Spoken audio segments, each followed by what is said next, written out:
Hello, welcome back to new another video.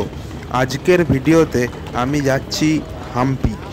আমার train ইয়শবন্তপুর থেকে হোসপেট অবধি এবং ট্রেনের সময় হলো 9:30। যথারীতি আমি মেট্রো করে পৌঁছে গেলাম ইয়শবন্তপুর স্টেশনে।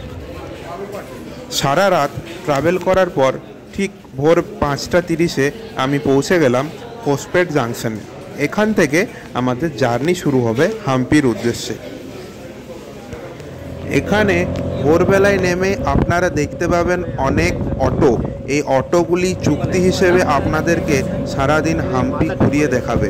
যেহেতু আমরা নিজেরাই সব জায়গা ঘুরে দেখি, তাই জন্য এক অটোওয়ালার সাথে চুক্তি করলাম। 4 বন্ধু বলল 300 টাকা নেবে এবং আমাদেরকে হাম্পিতে ড্রপ করে দেবে। সেই মতো আমরা সকালের ভিউ এনজয় করতে করতে হাম্পির উদ্দেশ্যে বেরিয়ে পড়লাম এবং খানিকক্ষণের মধ্যেই পৌঁছে গেলাম। হাম্পি আমরা ইতিহাসের বইয়ে অনেক পড়েছি, কিন্তু আমি ভাবতাম হাম্পি হলো একটা শহর। কিন্তু যখন একটু খুঁটিয়ে দেখলাম আসলে এটি মন্দির এবং পাহাড় দিয়ে ঘেরা একটা গ্রামের মতো। সকালে ঠান্ডা হাওয়া গায়ে বেশ সুন্দর লাগছিল, একটা খুব সুন্দর অনুভূতি। সকাল 6:31, ওদিকে চাঁদও রয়েছে এবং সূর্যও উঠছে। সুন্দর টাইম কাটালাম অটোতে বসে।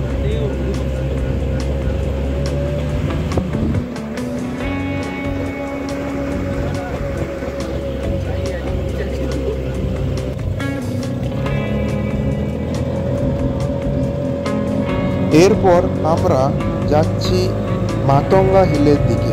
সকালবেলায় এখানে সকলেই ভিড় করেন এসে, কারণ এখান থেকে সানরাইজটা দেখতে খুব সুন্দর লাগে এবং উপর থেকে এই মন্দির এবং চারপাশের ভিউটাও শুনেছি খুব সুন্দর লাগে। তো আমরাও সেটা দেখার জন্য বেরিয়ে পড়লাম। চলো গিয়ে তোমাদেরকেও দেখাচ্ছি।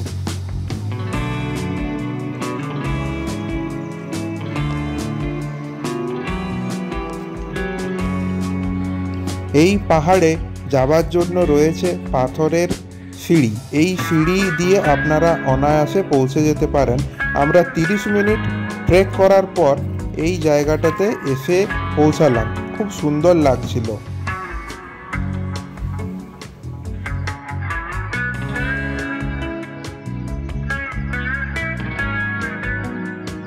এই পাহাড়ের বুকে রয়েছে অনেক গাছ। সেই গাছের মধ্য দিয়েই কোথাও কোথাও দেখা যাচ্ছে সূর্যের আলো, সূর্যোদয়। এবং আপনারা দেখতে পাচ্ছেন একটা হট গ্যাস বেলুন দেখা যাচ্ছে। এখানে ওটারও রাইড হয়। আগের থেকে চাইলে আপনারা বুক করে চারিদিকটা ঘুরে দেখতে পারেন। সুন্দর এক অনুভূতি আপনাদের হবে।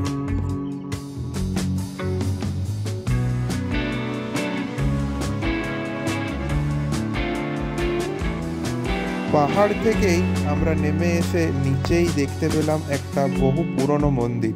আমরা সেখানে এসেই এই জিনিসটা ঘুরে দেখছি। এই পাথরের স্থাপত্য এবং ভাস্কর্য দেখে মানুষ বেশ মুগ্ধ হয়ে যায়। আমার তো বেশ ভালোই লাগছিল।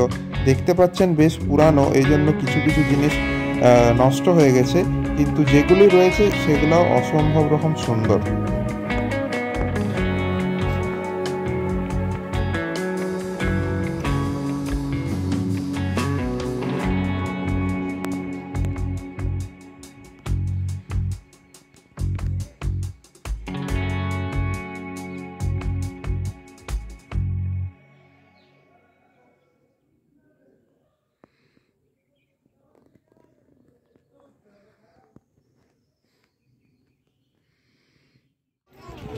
তুঙ্গভদ্রা নদীর তীরে আমরা আস্তে আস্তে এসে উপস্থিত হলাম। এখানে একটা মন্দির ছিল। সেই মন্দির দর্শন করবার পর এখানে দেখলাম এখানে পূজা হচ্ছিল এবং এখানকার লোকাল মানুষ আমাদেরকে প্রসাদ গ্রহণের জন্য বলেন। তাই জন্য আমরা খেয়ে নিলাম এখানে এবং খুব সুন্দর লাগছিল। চারিপাশে পাহাড় এবং তুঙ্গভদ্রা নদী এবং তার পাশে বসে খাবার, সত্যি নিজেকে খুব ভাগ্যবান মনে হলো। কিছু ছবি আমি শেয়ার করলাম এখানে, বিশেষ একটা ভিডিও বানাইনি এই জায়গাটায়। এই ছিল খাবার এবং এরপর আমরা পরের উদ্দেশ্যে অর্থাৎ পরের লোকেশনে চলে গেলাম। এরপর আমরা চলে এলাম হাম্পির বিরূপাক্ষ মন্দিরে। চলো তোমাদেরকে ভেতরটা কিছুটা ঘুরিয়ে দেখাই।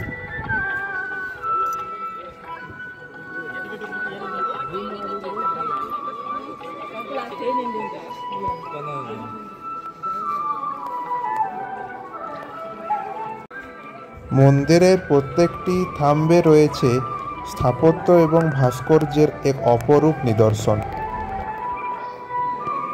পাথর দিয়ে তৈরি এত বড় মন্দির সে আমি কোনোদিন ভাবতে পারিনি।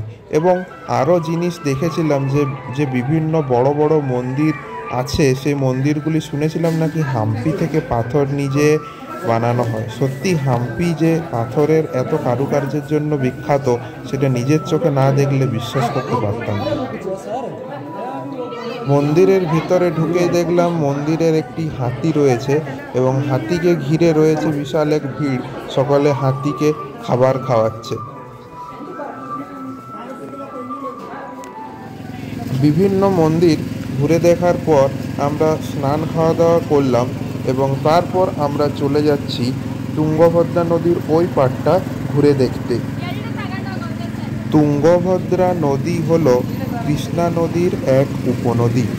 তুঙ্গভদ্রা এবং কৃষ্ণা নদীর মধ্যবর্তী অঞ্চল বিখ্যাত রায়চুর দোয়াব নামে খ্যাত।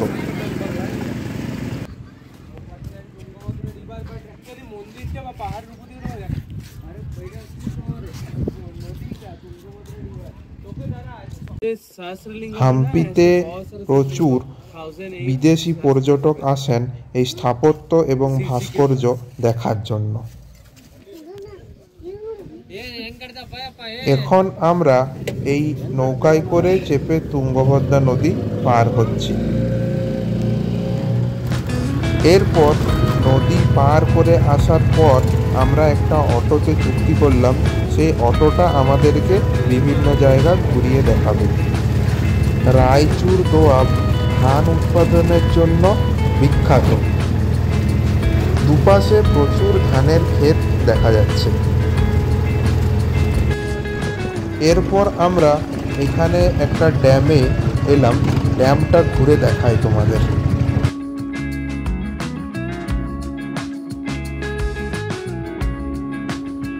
উপর থেকে ড্যামটা খুব সুন্দর দেখতে লাগছিল, গাঢ় নীল রঙের জল, বেশ ভালোই একটা ঘোরবার জায়গা। কিন্তু আমি যেহেতু দুপুরের বেলা গিয়েছিলাম বেশ গরম লাগছিল।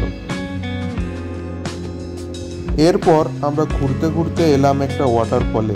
বর্ষাকালে এই জায়গাগুলো পুরো জলে ঢাকা থাকে, যেহেতু এখন শীতকাল তাই জন্য জলের স্রোত বা প্রভাব বেশ কম। এই জলগুলো পাথরটাকে কেটে কেটে ডান দিকে দেখতে পাবে বেশ সুন্দর একটা শেপ দিয়েছে। বেশ সময় কাটানোর জন্য ভালো। এখানে লোকাল মানুষ কেউ কেউ বা এসে স্নান করছেন। দেখো, যে জিনিসটা আমি দেখানোর জন্য বলছিলাম সে কি সুন্দর দেখতে লাগছে, তাই না?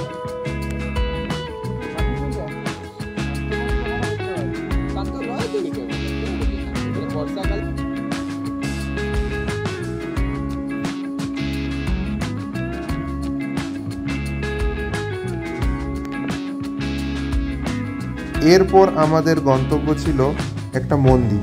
এই মন্দিরে আমরা চারিদিকটা বেশ ঘুরে দেখলাম এবং এখান থেকে ভিউটা বেশ ভালোই। কর্ণাটকের এই জায়গাটায় বলছিল নাকি রাতের বেলায় লেপার্ড বের হয়। দেখে শুনে প্রথমে আমার বেশ অবিশ্বাস্য লাগলেও পরে মনে হলো এখানে প্রচুর জঙ্গল আছে, অস্বাভাবিক কিছুই নয়। তো এই আর কি, আজকের দিনটা এইভাবে ঘুরে ফিরে কাটালাম। এরপর রাত হয়ে গেল, বাড়ি ফেরার পালা। চলো, দেখা হচ্ছে পরের এপিসোডে। Till then, take care, bye bye, see you in next blog.